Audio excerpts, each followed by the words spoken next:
Alors, par quoi vous voulez commencer? Alors, on en avait parlé la semaine dernière et pour moi, c'est un chef-d'œuvre. Vous avez un cahier et des fiches maintenant. Pardon?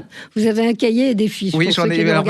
Quand j'avais pas de fiches, je m'y retrouvais. Maintenant, j'ai des fiches, je m'y retrouve plus. Voilà. C'est le bouquin le début d'une trilogie. Enfin, c'est le deuxième d'une trilogie de Frédéric Paulin qui s'appelle le tome 2, Rares ceux qui échappèrent à la guerre, aux éditions Aguilot. Et j'ai pas peur de le dire, c'est un chef-d'œuvre. J'ai été complètement époustouflé par cet homme. On parle souvent, vous savez, des romans qui parlent de géopolitique, d'espionnage, de guerre américain. Et là, alors, vraiment. Alors, déjà, on avait dit, les couvertures sont magnifiques. Franchement, c'est par ça que c'est joli, c'est graphique. Oui, c'est comme ça que je les ai découvertes. Voilà. C'est vraiment, j'étais attiré comme un ours par le miel. Et en fait, c'est la guerre il nous raconte. Il retrace l'Algérie. Oui.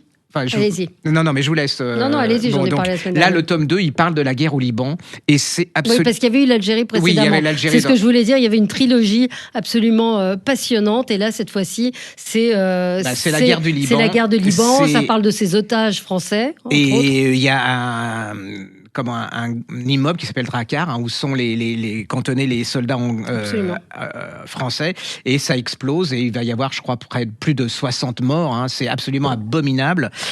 Et c'est comment... Alors, vous êtes au quotidien, il y a un responsable qui est là, vous le suivez, il va perdre son fils dans l'attentat, et vous êtes... moi, je suis encore... J'ai vécu ça, le Drakkar, mais je ne l'ai pas vécu intensément comme quand on le raconte, on se rend compte de... Et puis, c'est aussi le rapport entre 1980 et 2025 de la politique, du personnel politique. Vous êtes en plein dedans, une certaine quand même médiocrité.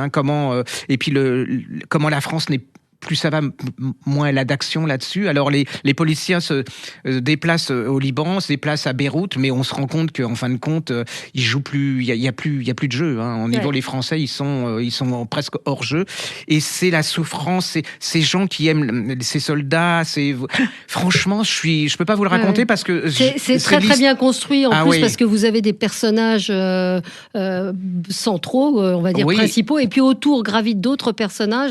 Et c'est d'une densité. En fait, c'est un roman très dense. Ah oui, c'est incroyable. Vous êtes vraiment pris par l'histoire parce que c'est bien écrit en plus. C'est remarquablement bien écrit. Je trouve dommage qu'on ne parle pas plus franchement, de cet auteur. J'avoue humblement qu'il y a encore 3 semaines, je ne connaissais pas. Ah si, mais il faut lire les 3 précédents sur la guerre d'Algérie qui sont absolument incroyables. Remarquables parce qu'à travers, c'est un romancier, c'est un écrivain magistral et qui vous emmène dans les arcanes de l'histoire à travers ces personnages. Donc ça s'appelle Rares ceux qui échappèrent à la guerre.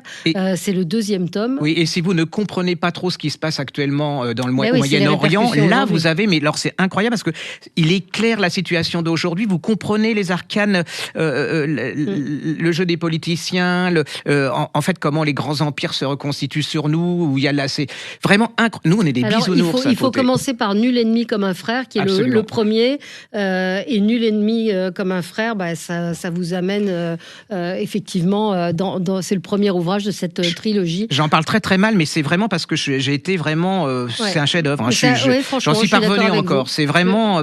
pour moi, j'attends le tome 3. Et puis, c'est surtout que ça m'aide à mieux comprendre ce qui se passe actuellement, comment on voit la communication, Voilà, c'est... incroyable, je veux dire incroyable. C'est un remarquable auteur dont on ne parle pas assez. Ah oui. Et c'est il faut incroyable. Absolument le Et mea culpa, lire. Parce que j'ai parlé de beaucoup de bouquins d'espionnage américains ou anglais et tout, et là on avait quelque chose d'énorme à côté de chez nous. Enfin, c'est chez nous, c'était vraiment et donc l'éditeur, c'est Aguilot, que je ne connaissais pas. Pardon.